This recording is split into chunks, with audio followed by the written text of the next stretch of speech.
I don't have a judgmental bone in my body at this point at 48. Like I'm over it. Like I completely just like, whatever, That's an amazing feat, I have to say. Most people, even in their like 70s, have those judgmental bones and belief systems that are ingrained for such a long time. Yeah, I've gotten beat up enough, and just a bunch of challenges in my life, just things that really shouldn't have happened, and people that really shouldn't have done the things they should have done to me, and just the level of deception, and you have to come to reckoning with individuals and why they do that, so that you can move forward and let go of those things. And through that pain, I can still feel it in my head. Very slightly as a memory, but it forces you to really rewire your brain to just not give a rip even more, right? And just expect people to be who they are. And you can use all the cliche sayings that you want, but you have to get it deep within your psychology that you can't change people, expect people to be who they are. And most people do exactly what they're programmed to do. Right. And this is how they live their life. This is what they believe. This is where they are raised. If they're raised in California, they're going to have this belief structure. And how do you know? And then you're going to bash that person, but they're being exactly who they are. And you're going to get mad about it. You're going to waste energy on it. Like, so between books, so energy management and understanding human psychology and reading a book like You're Not So Smart and, all these different things, it just makes your brain finally figures it out. The AI of your brain's like, not going to waste time on that. Going to put it into my family, things I can control, my own personal growth and responsibility in life, and just focus there and not worry about everybody else. Right. Yeah. And it's so nice. And like most people, I think, get it as they age. I think age has a lot to do with it. It's not, 25-year-old have a hard time figuring that out. Right. They're still trying to figure out, who I am and what is my purpose. Their hormones, aren't, waning. They're still full of testosterone, they're ready to attack things. But I think at my age, although my testosterone is naturally still pretty good, and I don't have to, I choose not to do that because I figure, I think it takes away life expectancy. Not to say I wouldn't do it when I'm in my 80s or 90s. Who knows? I don't put brackets around what I currently believe to be true. So you can't. That's kind of, maybe we can use a clip of that for something. I don't know. I was going to say that's a great starting point. I was going to do a longer intro or something for you, but I think that, this is the story of Non-Toxic Dad with Warren Phillips. Is like you gave me so much of an intro point to a lot of what I want to learn about you and your story, because that is part of it. You're not judgmental anymore. You've gone through a lot of stuff before. Talk about that as you're a former scientist. Now you're doing the Non-Toxic Dad stuff, but what led you into this? Because you don't have that judgmental bone because you've been through a lot. What was a lot? Well, a lot of different things. I mean, we can go back to the sickness part, right? Yeah. Which is my first big learner of grace, because I was more of a classic evangelical Christian, I would say, while I was getting sick. And I remember even asking God at one point, I'm like, if you think you've got life figured out, then get ready for a big shift in your life to grow, right? And I remember it was a sermon. It was out Church in the Park, if you will, and I was like the poster child for Christianity. Like I had it all dialed in, and now I look back and I'm like, those guys were still out drinking and having a good time, but I didn't do any of that. Like I'm like, woohoo! Like I'm gonna nail this thing, right? I'm gonna be, super Christian, had a group of like 24. I had a small group that was bigger than some of the small churches in Missoula. It's not a very churchy town. It's a very loving, kind town, but it wasn't a very churchy town. People were outside enjoying nature and connecting with God that way, which I kind of understood, but still you need to be in church, right? Sort of thing. So I remember that happening and something just like hit me in my gut, like, oh shit, I don't understand this. And as hard as I try to understand grace in people at the age of, I think at that point, I was probably 28 or something. I'm like, I don't get it. I hear what you're saying intellectually about grace and not judging people, but how, I didn't get it. And so this thing happened. I'm like, oh shit, something's going to happen. And it wasn't too long after that, probably 6 months, that debilitating symptoms started happening. I also had a whiplash accident that triggered a bunch of NMDA receptors in my neck and inflammation. And on top of that, I was doing a mercuric oxide cleanup at the time, which is just, it's red powder. It's probably the same mercury they used to put in tattoos because it's red, but they used to coat it on grains because, I could ask you, why would they put mercury on grains in the 80s? Maybe I don't. It was just an insecticide, fungicide. It was just why they put it in vaccines, right? You can triple and double stick and nothing grows, no bacteria, right? It just gets better harvest, right? Money at the end of the day.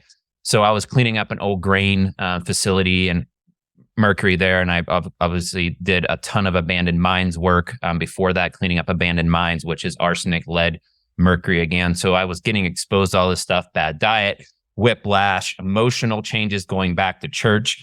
I noticed that this church wasn't all it cracked up to be. The pastor was dying of cancer, drinking Coke, and they tried to raise him from the dead. And it was like, man, that's not normal. Like, I get it. I see their heart in it. And I was like, but that's just weird. Like, you're like, I get trying that. No judgment. But at the same time, it was just like, you weren't doing any of the things in nature that, I even knew back then when I was drinking Mountain Dew, like, I even knew that wasn't a good thing, right? I'm just like, come on, guys, you're just going to pray about it?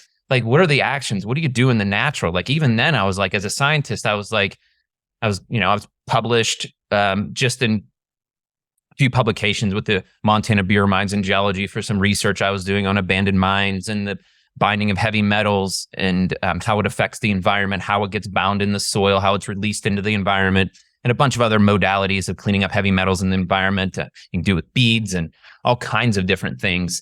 But anyway, long story short, so I'm like, this doesn't make sense. Like, my mom went through cancer. She didn't do chemo. She got a lumpectomy, and she's been a survivor for 30 some plus years. If she'd done chemo, she'd probably be dead, right? Because it would have just destroyed her immune system. But she was blessed enough to make that decision. It was the right decision.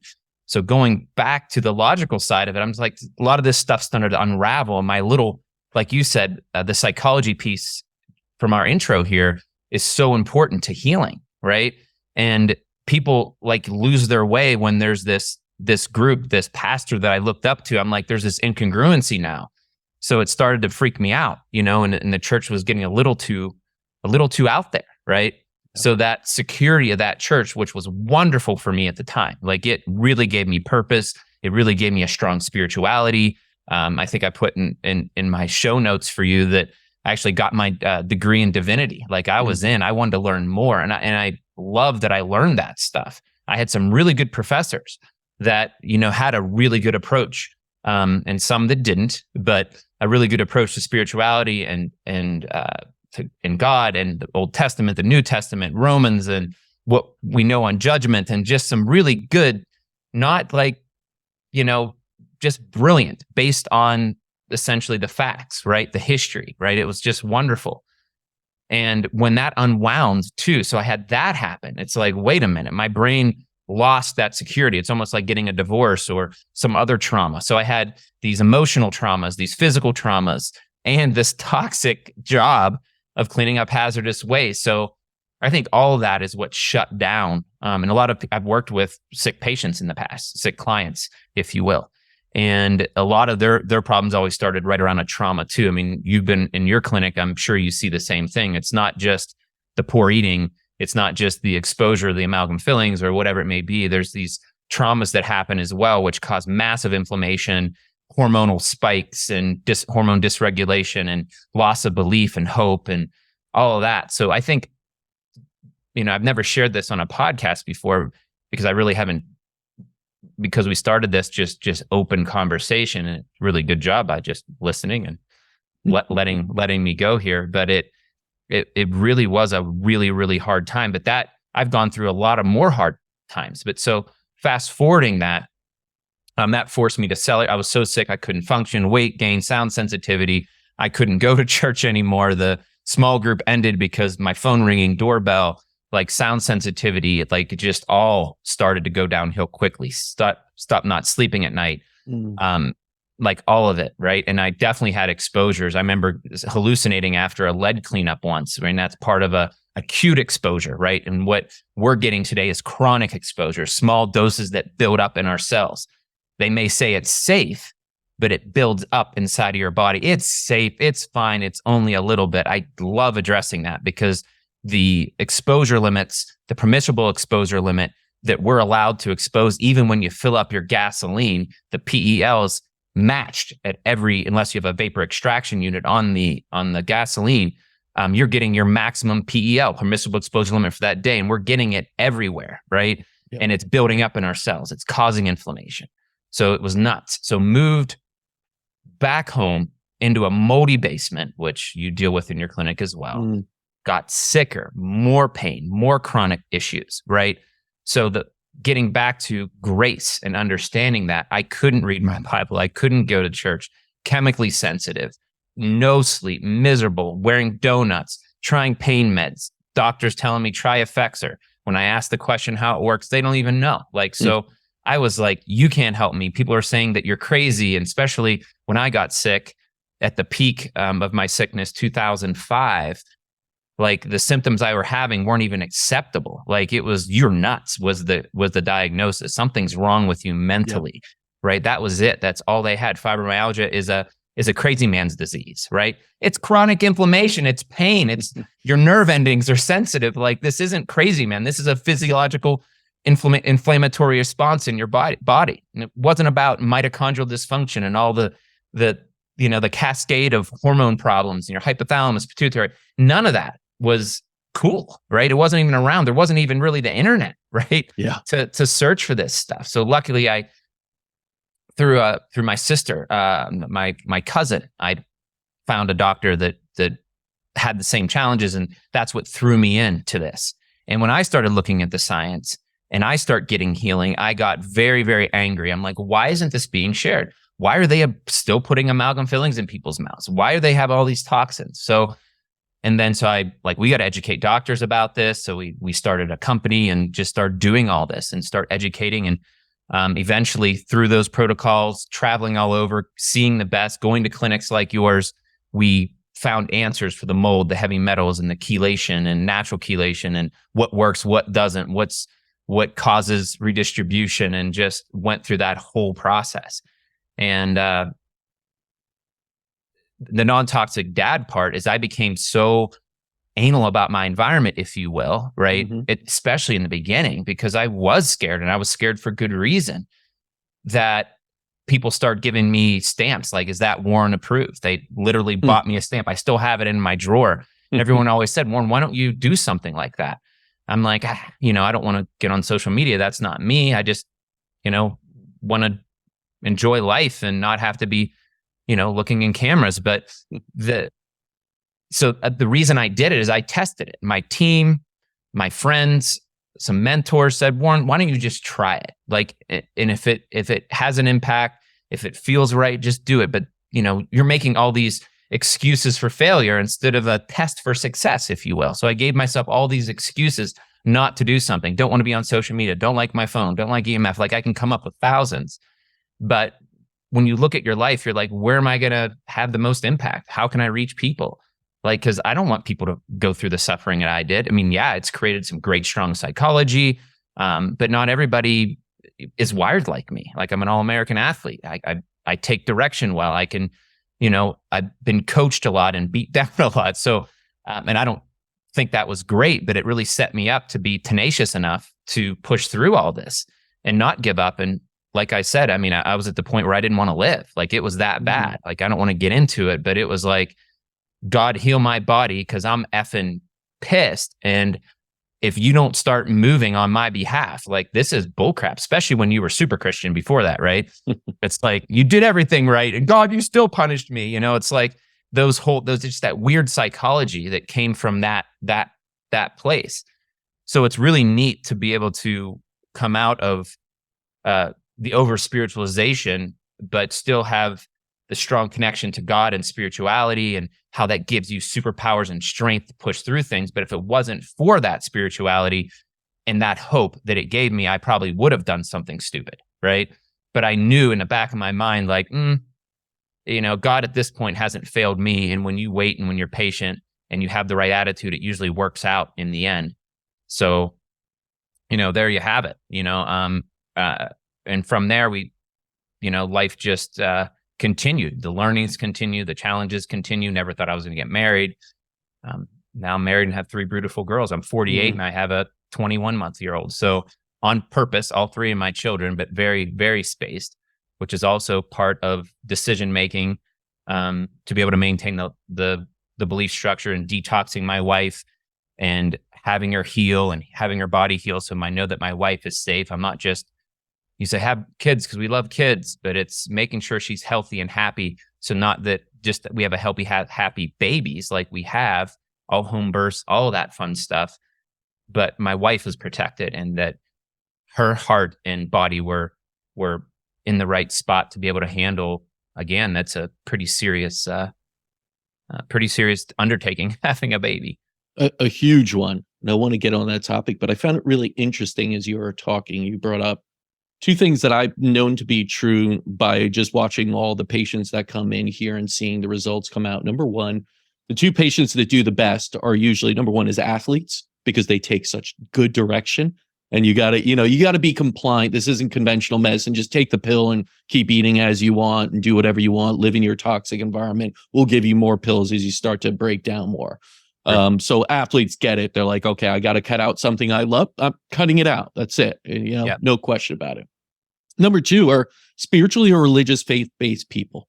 If you have faith that things are going to turn around for you, even though it looks so bleak, I mean, the odds are there. I'm sure the research is there as well, will show that they have better outcomes in the same types of treatments and everything. So I found it really interesting that those 2 things, came up for you and you were able to break through.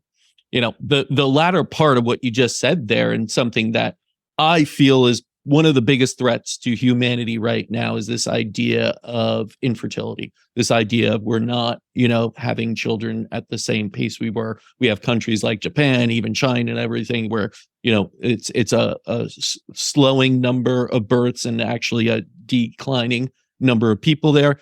And a lot of that, you have to say, at least what I'm seeing, is you have heavily toxic people. And in a toxic environment in nature, usually it's incredibly hard to procreate, to give birth. And so are we missing that one piece of the infertility where everyone's saying by 2050, 50% will need IVF regardless of their age? Is that such a big missing piece in this idea of infertility, in having children, in birthing children that are healthy, the toxic burdens we carry? Yeah, it's one of my biggest heart cries is that people wake up to that. And I think OBGYNs, there's some research that discusses that they're starting to see this connection, like it's becoming obvious. And it is suppressed information for sure, right? Because there's lots of, I don't want to get into the controversial side of it, because I just want to have nice, clean,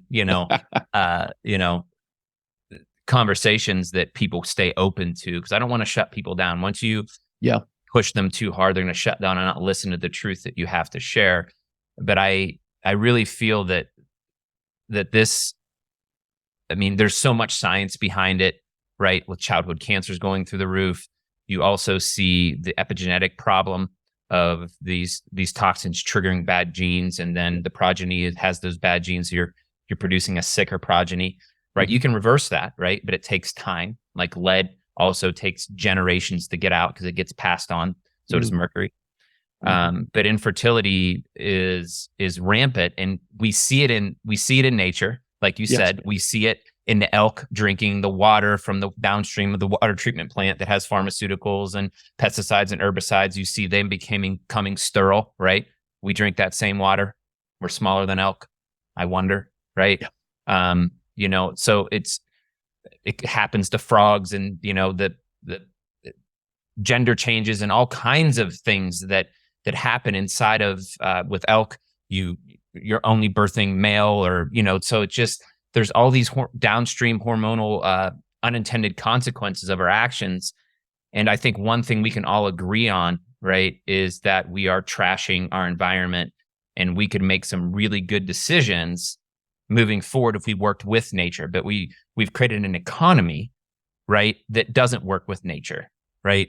And so that's what we're up against. We have this economic issue. I have my youngest in the background. If you can hear her, she's getting ready for her nap. So all good. That's what makes this so natural of a conversation.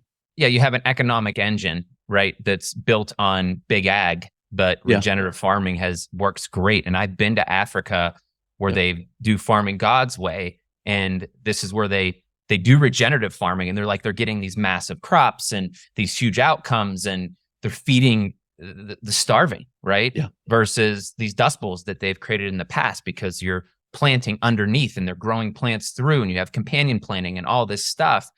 And it makes so much sense. And the science makes so much sense because of the soil, the bugs. One of our biggest challenges today is we're killing the microorganisms in the soil that release the minerals into the plant so that we get mineralized. So it's not a lack of minerals in the soil. There's tons of minerals and toxins. But it's the fact that the bugs aren't able to break that down. The nematode poop is essentially what we eat. That gets uptaken by the plants, and certain plants take up more minerals than other. We use those in remediation. Back in the day, we'd plant certain plants that are really good at grabbing lead and arsenic and stuff out of the soil. Then you would harvest those plants and then lower the heavy metal content in the soil. And then you take those dirty plants and put them up where no water, and they want kind of lock that in and then cover it. Right. So it's all of this is really connected. Nature is amazing. No matter what your belief structure is, it's beautiful. And if we start, every time we mess with it, we lose. A species that's not adapted to this area, and we bring it in, and it becomes evasive, right? The zebra mussels, the evasive toxic plants, and we bring it in for good reason. Well, we want to do this to take care of this, and then we bring in this animal to eat that plant, and then we think that we can outsmart nature, and we think we're so brilliant. And so I think the closer we get to understanding the algorithm of God, if you will, the more we continue to screw up, and the more we try, the more we expose ourselves to bigger and bigger risks, right? So, I mean, is AI toxic? I don't know, but it's definitely moving in a different unknown direction. Will it, Elon Musk doesn't like it. I don't know, because that's all like fodder for stuff that I can't focus on, nor do I care about. But what I do see is every time we mess with nature, it causes a major issue, And so I think we can all agree on that. And I think we can all agree that toxicity is having a massive impact on fertility, and on our health of humanity. It's like triggers cancer. Like there's all this stuff, right? Anyway, I'll go back to you. I mean, there is a certain arrogance of humanity to think that we're smarter than nature, that we can try and replicate it and make it, more efficient in a sense. And as I had Darren Olean on, and he was talking about fatal conveniences. It's like so convenient for us to just smell good all the time and do it, but it's at a cost. It's literally killing us. I love that name of his book. Like, that's a great name. Like when I saw that, because I see his stuff and it's really good. We actually have a lot in common. I need to talk to him. But the fatal convenience is, I read an article in a National Geographic, and it's it said essentially that, like, all the things that make modern life amazing are essentially what poisoning this person, right? Mm-hmm. This reporter had his blood work done, and he was loaded with flame retardants from traveling in planes. Yep. That's where it came from. I don't know if you remember that in National Geographic. I talk about it a lot, and it is a fatal convenience. When we make things convenient, they have a consequence. Yes. There's a consequence to the fast food, right? There's a consequence to the can of pop. There's a consequence. It's easy, but long term, there's a consequence to our actions. And I think one of the biggest challenges as humans is understanding self-responsibility for our consequences and the decisions that we make. And it's hard to break through with that, bro. It just really is.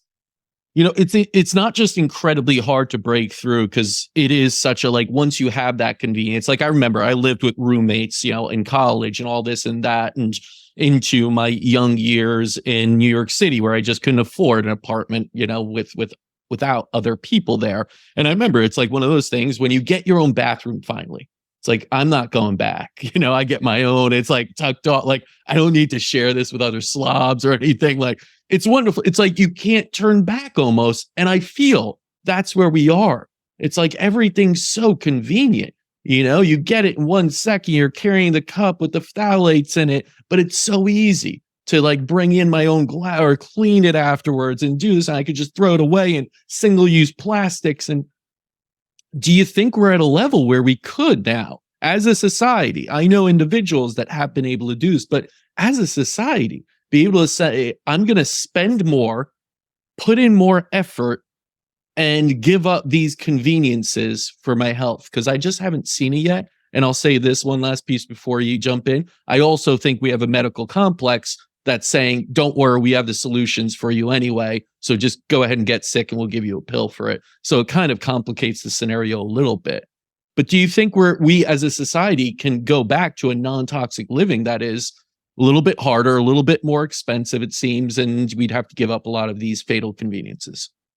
I think we'll be forced to over time. I think we'll get back to regenerative farming. I think there'll be I think disease will get so great that it will affect the population. It will, if we don't change, nature's going to win, right? And disease is going to win. It's just, I feel like it's math. It's a math. Yeah. We're nearing a tipping point, right? Like, I mean, I don't know how far off we are.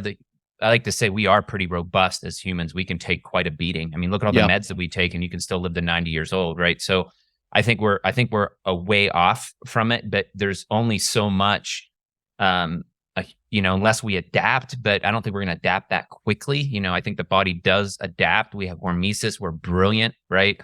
That you give us a little bit of toxins, we'll find ways. Our bodies will produce new pathways and enzymes and kind of work on that. I don't know if it produces new necessary in the biology, but it definitely figures. My alarm's going off in my house now. It's a kid, an alarm. Actually, I think I'm about the only one that can get rid of it.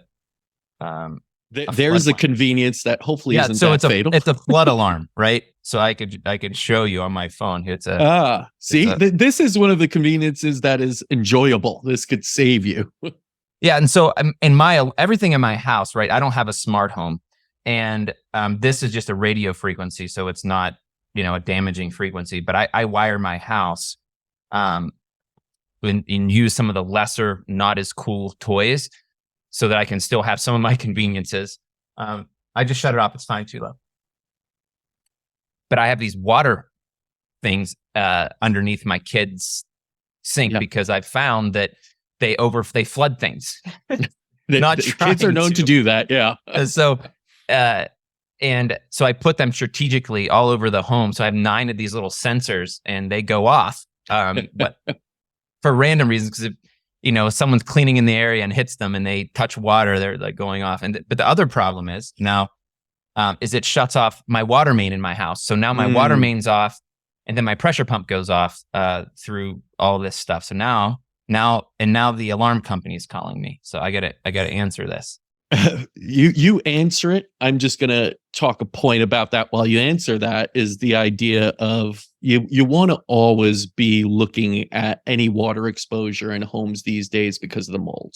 And it's just the sad fact. I've had mold experts on before talk about how even a little bit of water within sheetrock can turn into a huge issue. And that's something you always got to be looking at. So I think this idea of sensors everywhere, of being a little bit more, vigilant about what goes on with water and everything is smart. But the other point of what you said there about your home that I want to get into, we briefly touched on this before, is the idea of EMF and reducing your electromagnetic field pollution, how much you're influenced by your Wi-Fi, 5G, all these signals that are ripping through our bodies that we don't even see or do anymore. How much of a toxic threat do you find these hidden things that no one talks about? We all talk about heavy metals, phthalates, forever chemicals, but I don't see enough people talking about this new threat that's coming on more and more. This idea of wearables and always being an electromagnetic field that is man-made. Yeah. So, I mean, I think like mold, obviously mercury amalgam fillings, like those are things that will just move the needle fast in your life, right? If you're living in toxic heavy, if you have mercury in your mouth, which please go to someone like you, get it out. You need to have that walkthrough properly. Yep. So don't just say, "Hey doc, take these out." That can get you really sick. So I always have to say that because, oh my gosh, the horror stories, right? I'm sure. You have a lot of work on your hands. Someone who had their mercury amalgams drilled out improperly, but dentists are coming online with that, and they're doing a good job. So those big things, you live in a moldy home for a month, especially if your genetics aren't right, to deal with the mycotoxin or the biotoxin that the mold produces. It'll wreck your life immediately. So it did wreck my life as part of my story. So I definitely have these things in place, and it's not perfect. I still get water leaks, but I don't say, you have to address it immediately. You have to dry it out. You don't live in fear of it. But I used to, right? Yeah. And rightfully so. So then you come in with electric smog, and how that affects us. And it does. It's more low grade, but it's adding another insult to our body that's already burdened. Can you handle it if you're not dealing with a bunch of other stuff? If you're not already genetically triggered and you're not hormonally weak and dysregulated and you're not sick and sensitive, right? So yeah, it'll have an effect. Is it having an effect even if you don't feel it? Like if you're healthy and you're eating tons of sugar, but you still live to 90, did it affect you? Yeah, it still caused inflammation, but you could have been 120, right? Yeah. So it's just one of those choices that it has an effect. There's science to prove that it has an effect. And you address it the best you can, right? And what the ones that do have the science that affect your sleep and can, are the magnetic fields and the electric fields. Mm-hmm. Those are the ones that have the most research, because electricians and regulations, and there is actually regulations for this stuff, because they know that those fields, magnetic and electric, both have an effect on the biology of the body and those installing it, right? Especially in industry. And so if they know it, right? Europe knows it. They have a different frequency, right? Yeah. On their volts. What is it? Ours runs on a 20 volt, or I can't remember. Theirs is different, but which is more in line with our biology. Yeah. And so we know this stuff, but again, it's fatal convenience, right? You can't rewire the world and rewire every home. It's impossible. Look what happened with the asbestos, right? Mm-hmm. Look what would happen with mercury amalgam fillings, like saying that's bad, right? So we avoid some of these big issues, but we're going to come to grips with it eventually, because it's going to have an effect, and people are going to become aware. You can only sweep so much dirt under the rug before it becomes a huge lump. And I think what we're seeing today, and why this channel, your stuff, my stuff, name any influencer talking about this stuff, it's a big deal. And people are doing it inaccurately, accurately, no matter what. People are hungry because they're like, okay, I don't trust this. I don't trust the government anymore. Like I've said on other podcasts, people are pissed. Like they're wide awake. They're like, you lied to me way too many times. Like, shame on me once, shame on me twice, but I'm no freaking idiot. Like I want some answers, which people will take advantage of, right? Online to do their thing. But this is all adding up to be quite a mess, right? In our bodies. And I think people, to loop back into what you're saying, can we change? If people understood that we still have the power at this point, right? And you can still, because it's commerce. And if you shut down a company by not buying their product, or expose what they're doing, even when they make a mistake, they have to reckon that, because they have a legal consequence. Still today, they can't get away with all of it. They may have lawyers to shove it under the rug or to spend a bunch of money. So you can't really fight them. And that's one of the big things, is if you try to fight, they have more money and bigger lawyers. Yep. And they just bankrupt the person trying to fight. So you can't fight the big companies. That's one of the big challenges we have as consumers. Mm-hmm. But when we start making decisions, slowly but surely, we're changing the economic engine. And, they have to respond to that. The market will respond to that. And a lot of people don't have that hope. But I have that hope because I see it happening. I see it happening with certain chemicals. With the BHA, what was it? The BPA receipts, right? They lied to us, and they turned it to a different bisphenol, right? That was still toxic, but they changed it because the BPA was bad, but it had the other bisphenol in there that still causes infertility and like all the other problems, but you can move the needle by complaining and changing and saying, hey, I'm at risk here, guys. I'm at target, right? So you can speak up, but I think it's hard, right? Because you don't want to be judged. You don't want to be judgmental, which is the opposite of what I'm doing. I'm like, before I was a judgmental person, more judgmental, right? But now I want to be less so. So I'm careful too, because I know that, you don't want to be crying wolf all the time and then no one's going to listen to you. Yeah. And when you bring these things up, you get a lot of skeptics. You get a lot of people say it's fear mongering. You get a lot of people saying different things. I've seen this a lot, especially from the scientific community. So I'd love to hear you're a scientist, former scientist, and the idea of correlation does not imply causation. And I've seen that so much when you take a toxin, you connect it to some disease or something like that, and anyone could rip apart the research, any right? To any disease, right? That's the thing. Like if I want to, I can, right? Because they are all connected. So many things. You can connect water, right? And that's where the other don't believe the fear mongering community comes from, but they're connected to big pharma. They're connected to that side, and publicly so. They get busted for it. Then their following is like, what? I thought you were on my team, but you're connected to this, right?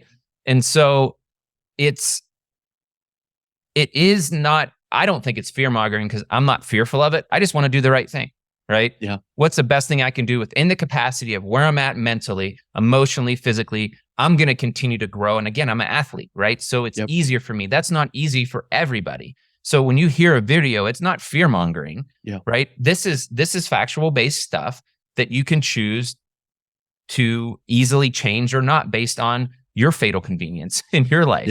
I'm giving him a lot of plug, so that's good. He's got a great book. Aaron's a great guy. He deserves the plugs. He's doing a great job with it. And I've had a couple people. I've been on other podcasts that he's been on, and they bring him up all the time, and we're on this. But it doesn't matter. Like you can live the life that you want to live, and as long as you're happy and you're good and you love what you're doing, and I mean, there's other aspects to living besides avoiding toxins, and it's true. And a lot of people write me and say, Warren, you're fear monger. I'm like, no, I'm not.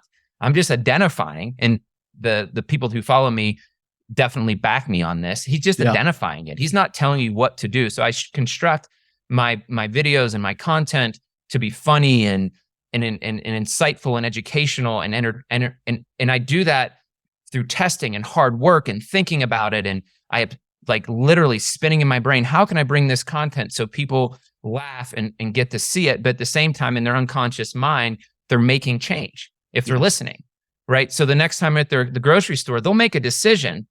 Even if they thought I was fear mongering, they're not going to grab those straws. They're going to buy the stainless steel. They don't think that I created change, but I did, because everything that I say and you hear and whoever's listening to this, it's in your brain. I'm essentially brainwashing, if you will. Someone's brainwashing you. TV's brainwashing you. Media's brainwashing you. I'm sharing true things. Stainless steel straws is the only way to go, right? Yeah. When it sounds like my last video, it's like, that's it. The glass straws, the paper straws, they have PFAS. What the hell are they doing in glass straws? I don't know. Like, but it's stainless steel. And then there's no lead in stainless steel. That's someone just asked that the other day. But so there is this effect that you share truth, do the research as best as you can, but you can find research on both sides. It's really funny, right? Yes. I tend to go with, as a scientist, I look at the research and I'm like, there's definitely a connection. And what's really a connection is all the stuff adding up, right? Inside of your body. There's none of that that's being involved. So making these small decisions on a daily basis to improve your life, it's slowly turning the lights on brighter and brighter. Your hormones come online more. Your testosterone comes up more. Your vision can change literally, physically, emotionally, spiritually. There's can be these shifts. And someone says I'm fear mongering. I'm okay with that. And that's their perspective, but I still got you, right? Yeah. You still heard what I had to say, and whether you liked it or not, it's going to affect you. So you have a responsibility. This is one of the reasons I didn't want to get on social media. You have a massive responsibility in the things you share, because it's going to affect people's lives. regardless of how they judge you or what they are, both sides, you're affecting their lives. And you really want to find the best way to share that information so that it has a gentle impact. It gently moves them in a better decision-making process. Because if we don't, eventually, we do have the Armageddon of health in this environment. Like we can't be doing this for the next, 1,000 years. It's going to come to a head. No. And as someone that's witnessed so many patients from so many different areas of life come in and basically thinking they're living healthy lives, and then you start to run the blood analysis, you start to see the numbers on these things of heavy metals, on these, different types of toxins that end up inside the bodies that are absolutely connected to so many different conditions. You see the levels. And like you said, it's the barrel method of how many drops go into your bucket before it overflows, and then you start seeing symptoms. Some of us have bigger buckets than others. That's our genetic predisposition. So Correct. Someone that can smoke cigarettes for a while, you're ingesting tons of toxins. But the person that, has a few and gets sick because of it, just different barrels right there.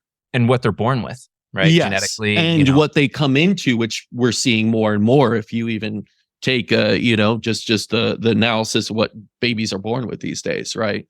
The placentas, contain so many chemicals these days. Super nasty. It's wild. It's wild that we're living. That's in this okay. I don't understand how that's okay. Like, I don't understand. I mean, I guess I do, but No, again, it's the convenience of it all. But, let's talk about then the positive decision-making parts of it, because, we could talk about all the fearful things that people take up and say, oh my God, we live in such a toxic world. Yeah, yes. I mean, over and over and over again, that's what I see. I'm just going to give up. I'm just going to give up. I'm just going to give up. Like, I can't eat anything now. I'm like, that's not true. Isn't that a weird sort of, I'm just going to give up? Like, I always say, like, life's a beautiful thing. It's a miraculous, wonderful experience. Like, just because there are toxins out there, and yeah, that's not as cool as if there weren't, but there are, doesn't mean you should give up, because you have so much power within you to make the right choices.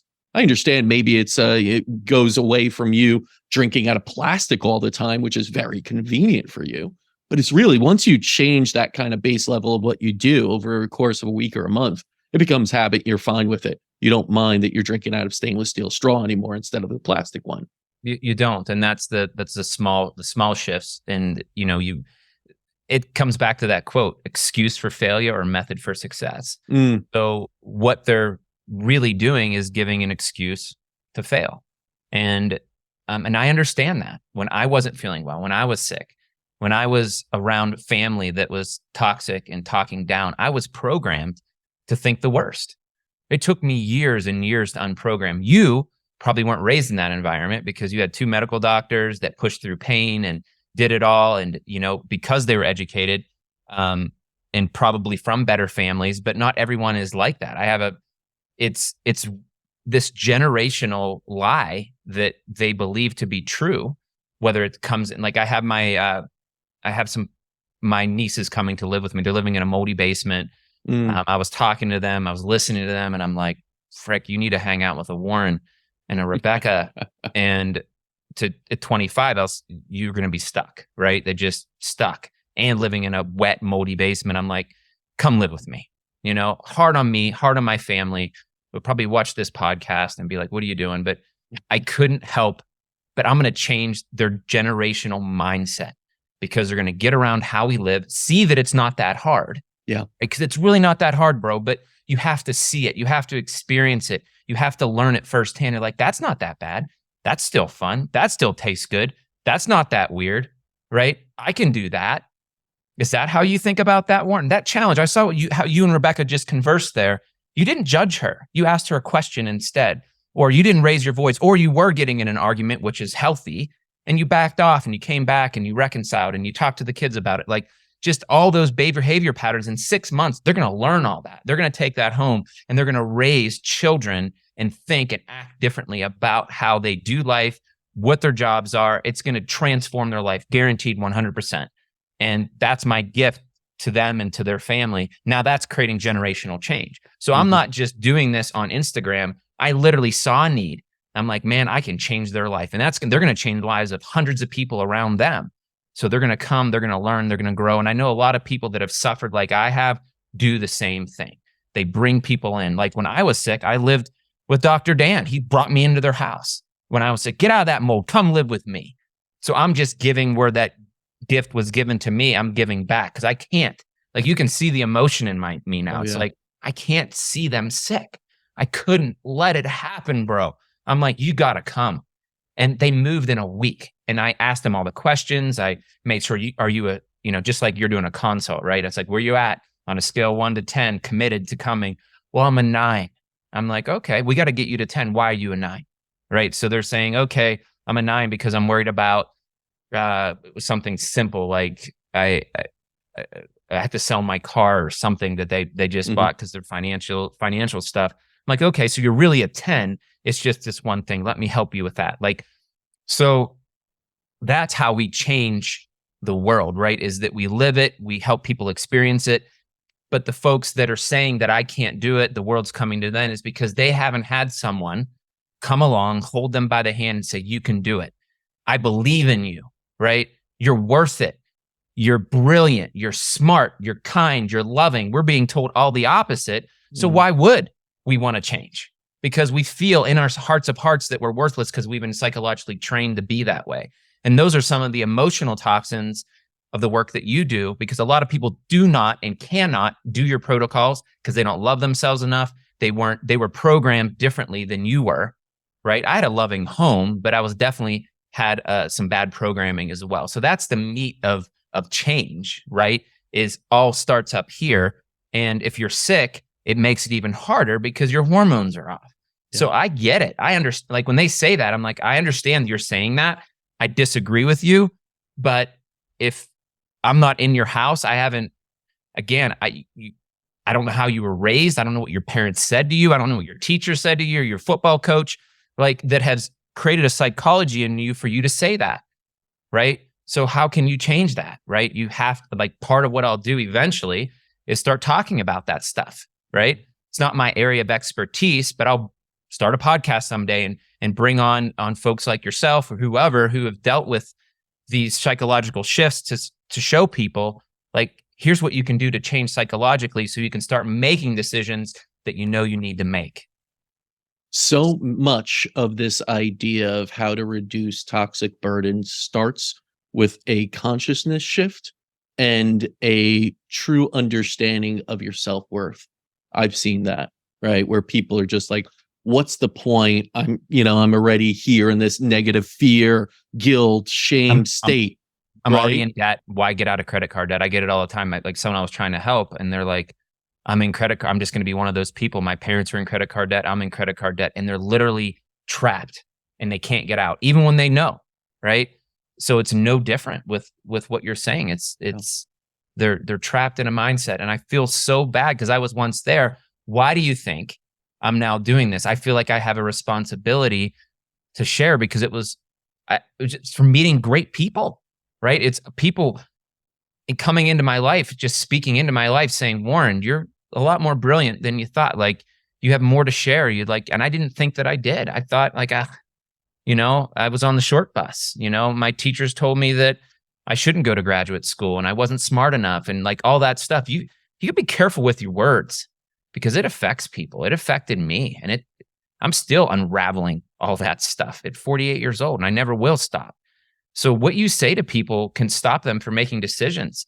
So if teachers, really speak life, and I think today there is some good change there. I think teachers probably do speak more life than they used to. When I was growing up, it was not that way, bro. I mean, I was just talking about with my family, like the one math teacher had the paddle, bro.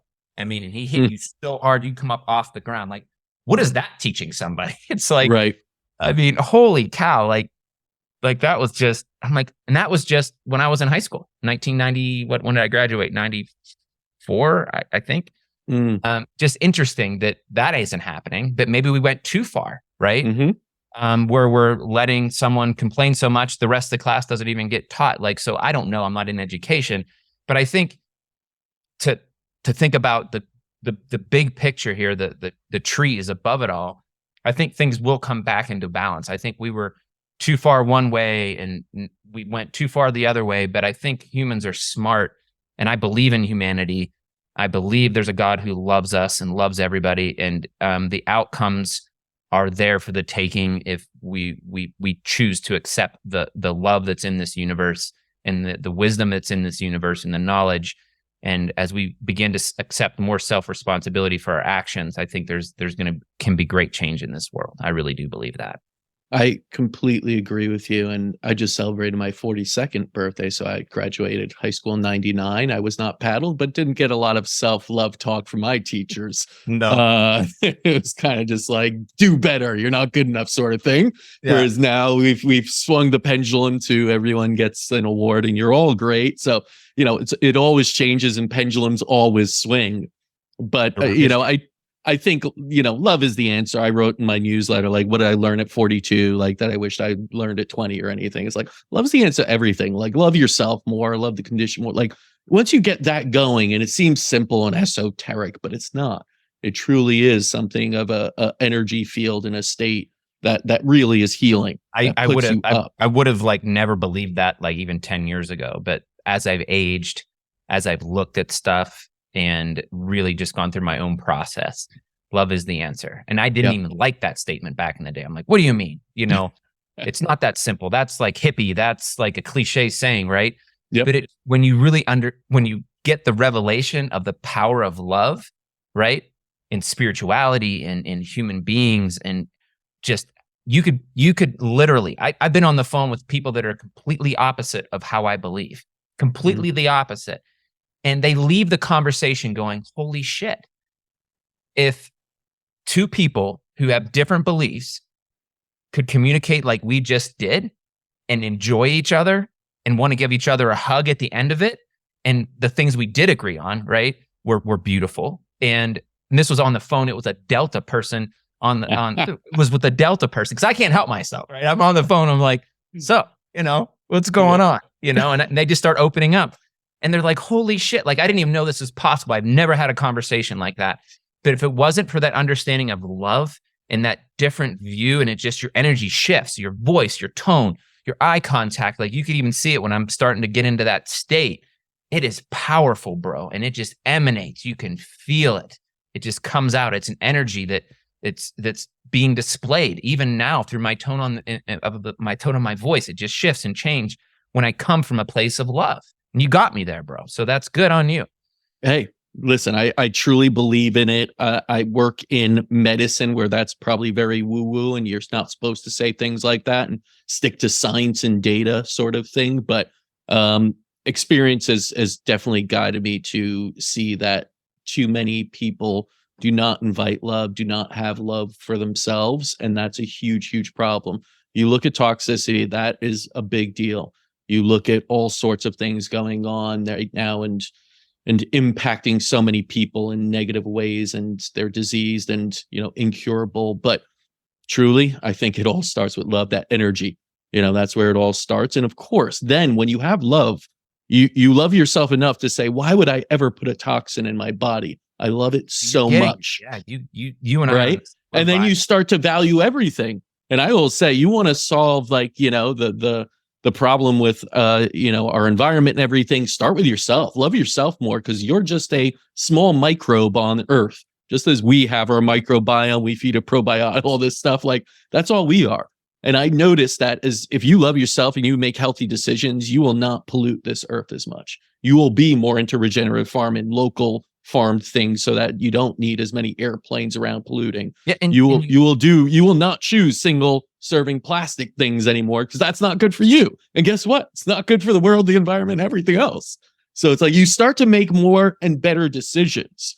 And I won't even go through all the little, like you talk about the sunscreens to avoid fragrances. You do an amazing job. People should check out your Instagram to learn about, all right, what do I avoid?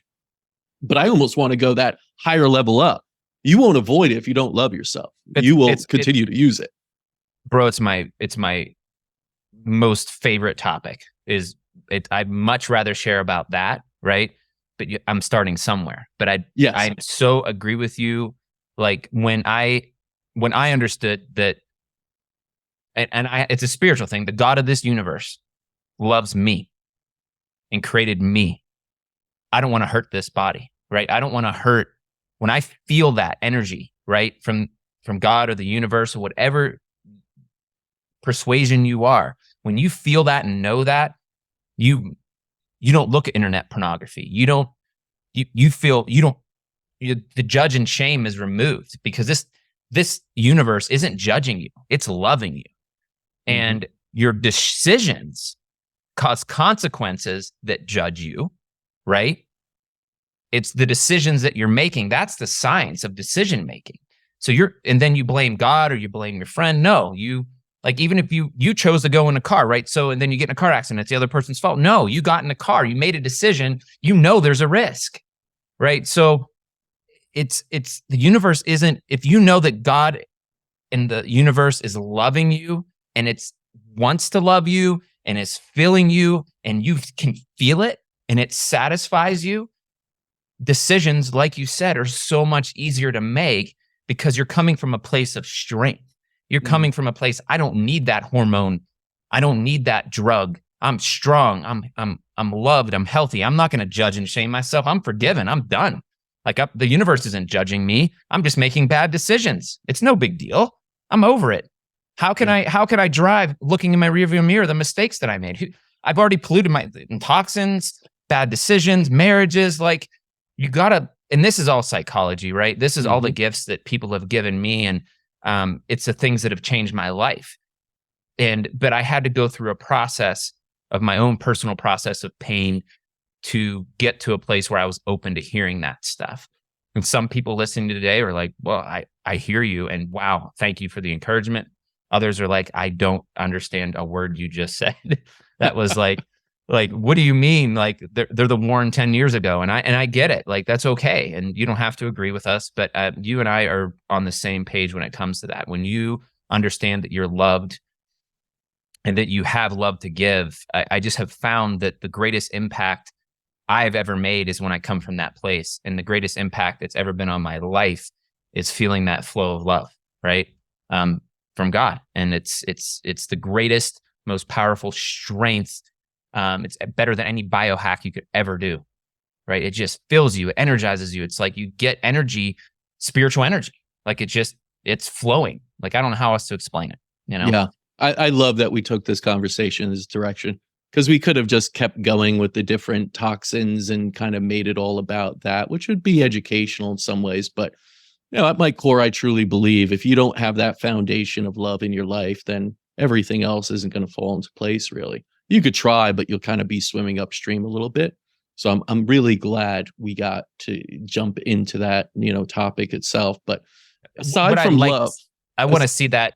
Yeah. What I'd like to explain it as, when it happened to me, and if you're listening, it was like a crack in a dam of love. I'm like, wait a minute, there's something to this love stuff. There's something here, because it just started. I was against it, almost love wins. My wife had a love wins sticker. And I'm like, rah, that's I'm like, love wins, rah, and once that crack, in a crack in a dam, right? And it was another person who shared it with me. He was a pastor's son, not a Christian anymore, I don't think, but he still understood this concept. Warren, he says, love, what you're experiencing is just a crack in the dam, and you don't have to figure it out, because once the crack begins, it'll get bigger and bigger. And that's exactly what happened. I'm like, how did that guy know that? Because this crack of love is expanding my, it's growing, and there's more and more coming, and I'm understanding it more and more. And it's happening around the world, I believe. I think there is a big movement in what we're doing, and some people are going off the deep end with it, and some are, not doing enough of it. But I think, again, down the middle. So go ahead. What was your last question? Well, I was going to say, from that aspect of, we know love is the answer to everything. So if you wanted to, you could answer this question with just love, and we'll end it there. But I'm hoping you could give just a few more tips on detoxification, because we live in a toxic environment. We get it. It's all around us. We shouldn't blame ourselves if we've ingested or applied toxins on us. Let's become aware, make the decisions to reduce our toxic burden. But what are the ways you like to actually remove toxins? We know we have liver, lymphatic system and kidney that work, but sometimes they need a little bit help. Do you have any specific detoxification actions you take that help you remove toxins. Yeah, without like product dropping, which I don't want to do. Like, I love removing the upstream source, right? That's always been the case. Like, so anytime you can remove the source of toxicity, your body can actually catch up, right? So if the inflow is greater than the outflow, that's an easy way to explain it.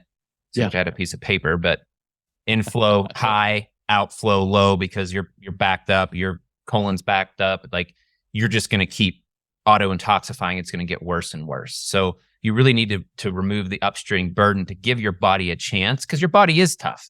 It can do it, right? It's actually taking resources and mitochondrial energy. This is a lot of times why you're fatigued, is it's dealing with all this toxicity load, or the medications and everything you're giving it. And it's allocating resources. That's why an alcoholic can survive, because its body has adapted, right? So the body's brilliant and it does adapt. So I've found that removing the source is the first and major issue. You wanted to get out of those exposures, the big exposures that are in your life. So if you're living in a moldy home, you have mercury amalgam fillings, and you're always sick. So that's my big thing. It's like, okay, well, how can you get that upstream down as fast as you can? If you're in a critical health state, you have to take action. You have to do some bigger things. You may even have to move out of your home. You might find a warrant that says, come live with you for 6 months, right? So, and this is the thing, when you're connected to love, right? And you're not this negative person, you're like, hey, I'm living in mold. They're positive kids that are trying, right? They're struggling. They have anxiety. They have these issues, but in their heart of hearts, they want change, right? So if you know that you're loved, right, comes back to that again. You know that you're loved. You know that the universe is working for you, not against you. And you're speaking that, and you have hope. You attract people. Like, get out of that moldy house. Come live with me. Come live here. Do this. This is these silly laws of attraction and stuff that I thought were silly, but it comes down to that belief that you're loved, right? Yes. And you know that you're loved, and then good things start happening to you. So no matter where you at, you say, well, I don't have enough money and this, and it's true. But when you know that it's going to work out, like, I know these mamas, like, I've sat down with them knee to knee back in the day when I was doing a consult, poor, dirt poor, positive moments, like, God's going to provide us for this. And they're just going for it. It's like, no problem. We'll get the money. Don't worry. It'll show up. And it always did. They always showed up, and their kids, instead of getting their colon, ripped out, they got on butyrate and changed their diet, and the kid's heart disease reversed from genetic, and they don't need medications. I'm like, and this woman just boom, because she believed. So that biology of belief, that power, modality wise, air filters, right? Those are good for in your bedroom. Get at least your bedroom safe. If you can't afford a switch to shut off your electricity, shut it off at night. Like, whatever it takes, get your sanctuary, get good sleep. Do those things. Get an RO filter for your house, so you're not drinking pharmaceuticals and heavy metals and toxins. Put some salt in it. The excuse not to use RO water because it demineralizes. Like, I'd rather have demineralized water. I mean, if you can't afford spring water, it's the next best thing, and a glass jar and like all that gets expensive. RO unit, things last for like 4 years. So you're, again, removing the source. Detoxification modalities, far infrared saunas, they're great. They're low and slow. They're not going to cause major detox symptoms. You can build up to it. It does release mercury in your bloodstream at certain heats, so you need to be careful with the timing of it. But you can sweat it out. I just think that's an easy one. I don't recommend any. I'm not connected to any or anything like that, but I just know that that's a modality that I've found that the sickest of the sick can do. Unless their thyroid's jacked, they can't adapt to the heat, that their heart rate goes up and things like that. But I just find that that's a great, simple modality that everyone can get access to. If it has a little EMF, I personally wouldn't do it. But at the end of the day, I'd rather be detoxing than, spending an extra $4,000 on something that has zero EMF, right? Right. Or, there's other ways to get that down, right? So yeah, that would be my answer. And love does win. My wife was right. Damn it. She always is. They always are. Well, listen, Warren, I really appreciate this. This has been an amazing conversation. I thought it was very heartfelt. We started at toxins, ended at love, and that is the answer there. So thank you so much. Where can people learn more about you and just connect with you? Well, they got a lot of Warren on this one, so I don't They know. If did you're gonna indeed. I don't No, think they need more Warren. They got a lot. So I appreciate everyone listening, and I'm hearing my heart and not judging me and just saying, hey, I'm a human on my own experience, and I'm learning and growing, and just like you. So that's fun. That's fun to know. I can already tell that that's going to be a big win for everybody. But my channels that I'm now on, I've only been doing it the last 10 months, and they're really getting a lot of traction. But most of my traction's on Instagram at Non-Toxic Dad. TikTok put me in jail. Oh, they did? Long time. Yeah, they did. Yeah, they. What didn't they like about you? I don't know, but that's okay. It doesn't matter to me. Like, I'm doing it, wherever it lands, right? It's just put it out there. So, and YouTube, same thing. So anything, and website even, Non-Toxic Dad. Like, everything's Non-Toxic Dad. I got blessed enough to get all the handles. So good for you, man. Well, everyone go over to check out Non-Toxic Dad. Hear what he has to say. I love your videos. I think they're incredibly educational and not at all fear-mongering. It's about empowerment, not living in fear, and letting love be the answer. So, Warren, thank you once again. Yeah, thanks for creating this platform and this opportunity for me to share. Yeah, absolutely. Until next time, continue writing your own healing story.